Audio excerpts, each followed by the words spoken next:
Hi, this is Karan here, and in this video we'll be talking about the verb, noun, and pronouns.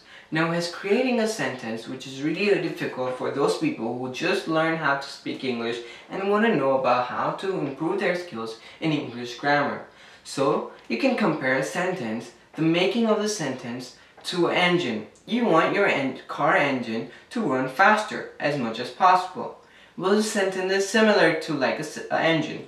Well, you want it to make more sense. You want your sentence to make more sense and have no grammatical errors. So here, I'm here to improve your grammar and avoid you to those mistakes that are being made by thousands of people around the world. So let's go ahead and avoid those mistakes by discussing about the noun, verb, and pronoun. So let's go ahead and start with the 9 parts of speech. So in English grammar, there is 9 parts of speech, and we'll gradually go through each of them. But in this section, in this video, we will be discussing about 3 parts of speech: the verb, pronoun, and noun.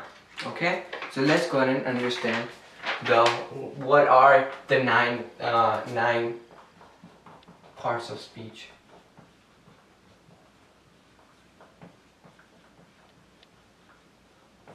And as always, we'll start from the basic ones and go to the harder ones. So, the first one would be verb, noun, pronoun. And these 3 are important ones. Now what comes is the adjectives, articles. Then in verb you have adverb, preposition, conjunction, interjection. Okay, let's start our discussion with the verb. So what is a verb? What do you think verb does to a sentence? Well, a verb, trust me or not, it gives a meaningful sentence to a verb. It's like a supporting detail. A sentence cannot live without a verb or a subject into a sentence. Otherwise, if you make a sentence without any verb or a verb phrase, your sentence would not make any sense. And thus, it would consider grammatically incorrect sentence. Okay? So let's go ahead and avoid this mistake by knowing what a verb is. Now a verb, every sentence can be divided into 2 main parts: the subject and the predicate.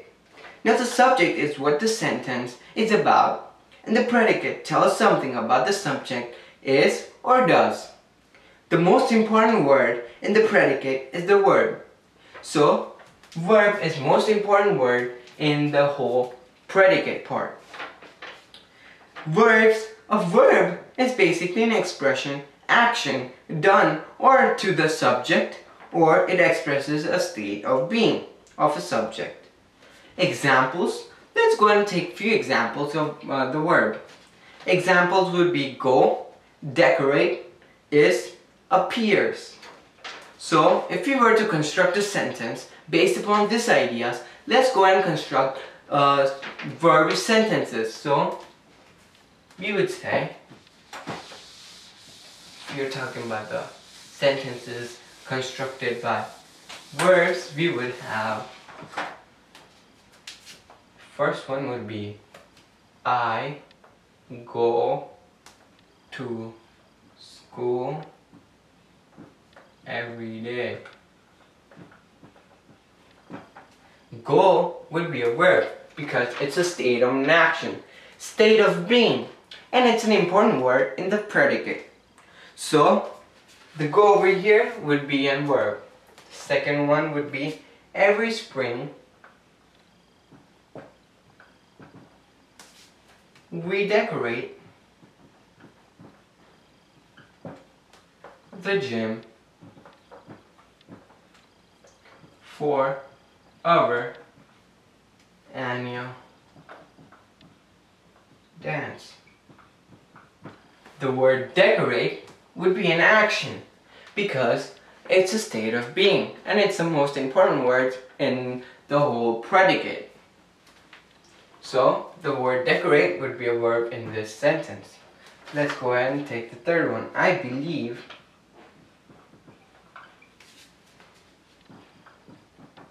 it's going to rain today.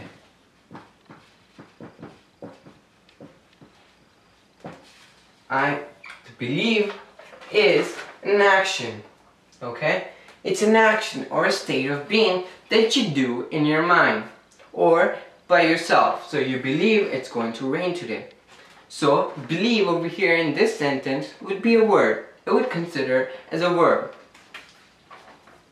Fourth one, the last one, the weather appears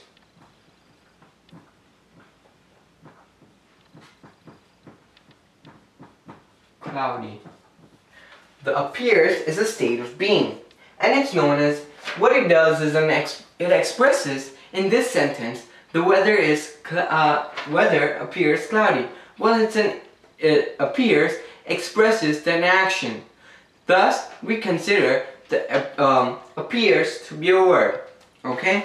Now, words may contain more than one word. Here, we just see one word to be a verb.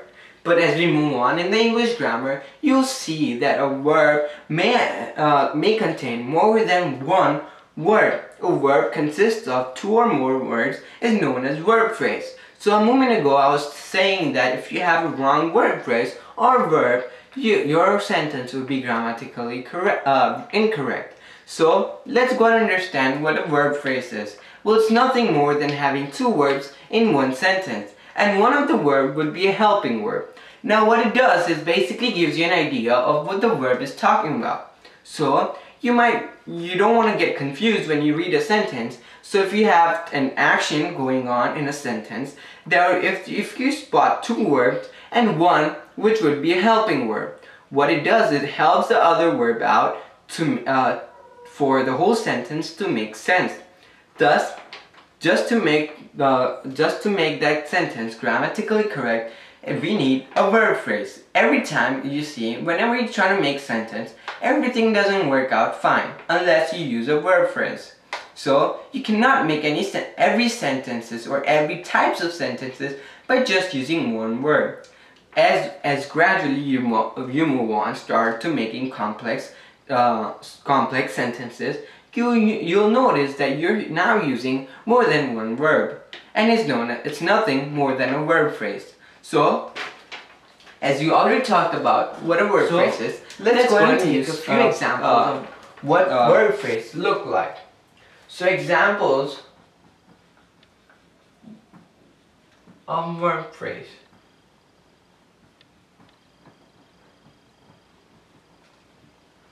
You would have had gone. Then you will decorate. Then you would have must believe.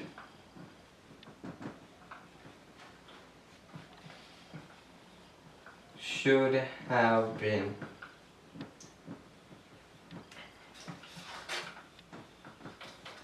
May appear.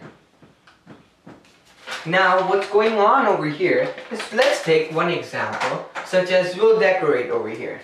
Now something is going on in this word phrase. Now you see, previously a moment ago we constructed a sentence that only consisted of one word, which is go, decorate, and these are considered a verb. Here you have word phrases like had gone, will decorate, must believe, should have been, and may appear. How are this considered a verb? And how does it change when you change it from a verb to a verb phrase? Let's go ahead and take a look at what's going on over here. So let's take an example. If you take an example of will decorate, okay, the will, we know the decorate is the verb, okay? The will, what the will does is basically helping word. So before we actually conclude the will is the helping word, this is happening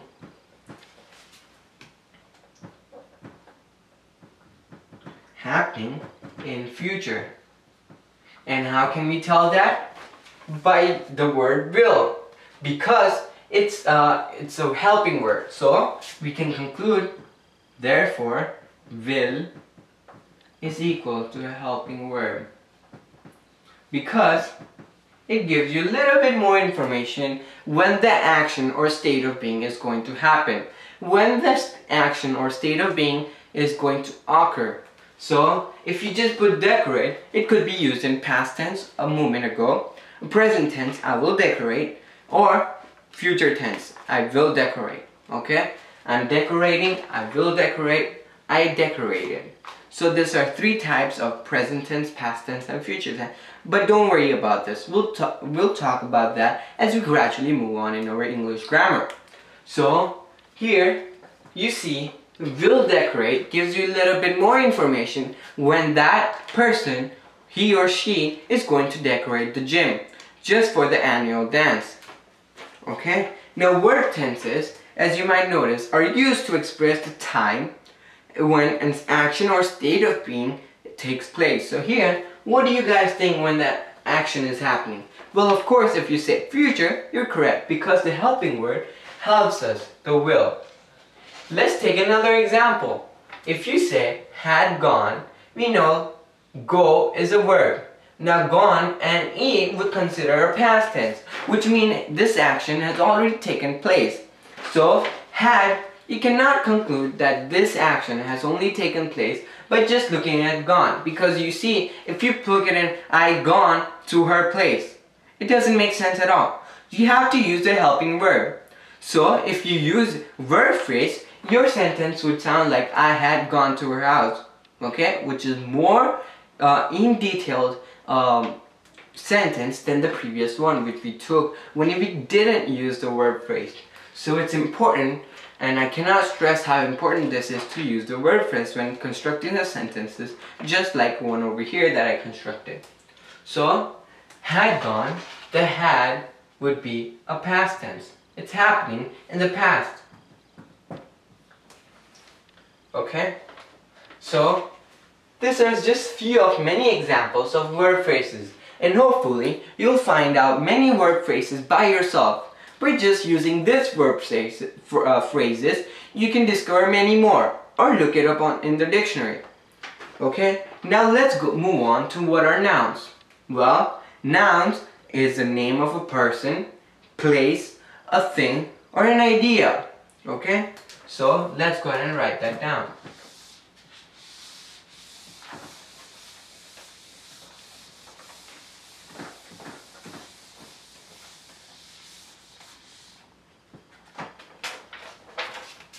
A noun names person, place, a thing, or an idea. Now examples of this one would be the noun would be a student, because it's a person. Then place would be a state, thing would be a boat, an idea would be a time.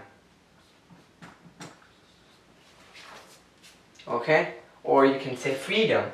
Now, when we talk about specific noun, which means if your teacher said, some students in this class are misbehaving, well, you might want to consider yourself in misbehaving student, because she did not specify the names. Thus, that sentence would be an unspecified noun. You don't know who those students are, and thus you need to be a little more specific about who are you talking about. So you might just ask your teacher, ma'am, who are you talking about? Which students are misbehaving, right? So this is the same thing. This is an unspecified noun. Now if you needed to make it more specific noun, you might just want to add the name, the student's name, the name of a person, the name of the state, where do you live, the name of a country, the name of a boat or what type of boat it is, and the time, what time is this. Okay? So student you basically would put Karan. Let's put Karan. The state would be Arizona. You're talking about specific. The boat would be a kayak. Now time, let's just change this example because for time it was just a time. So let's say freedom. Well, there's different types of freedom. So you might just say freedom from slavery. Okay? Which is basically an idea. Okay? So you can put any names if you want to over here for the name of students. State, boat, or freedom. Now, let's go ahead and move on to what are pronouns. So what are pronouns? Well, pronouns are nothing more than a verb that is used instead of a noun, such as he, she, it, they, them, and basically many more. Okay? So if you wanted to construct a sentence that Karan was eating chocolate. Karan said he loved chocolate. Well, you don't want to use Karan again and again because it would just sound awkward. Though it's grammatically correct, not saying you're incorrect, but it would just sound really awkward. No one prefers, I should say, those kind of sentences. That's where pronouns are involved. You basically say, Karan was eating chocolate pie. He said, you see, he is a pronoun, which is replaced instead of noun. So he is replaced instead of a Karan. So he said he loved chocolate. And that would be more perfect sentence than one you used before. Not preferring which one is the best one, because both of them are grammatically correct. Though most people prefer the second one, in which pronouns are used. So this is the whole idea of pronouns, noun, and verbs. And they help constructing a sentence. So I hope you guys enjoyed this video. Make up your own sentences. And there are different types of sentences in which I would be glad to talk about, which is in our next video. So see you in my next video. Thank you for watching. Thank you for taking your time to end this, watching it till here. Have a nice day.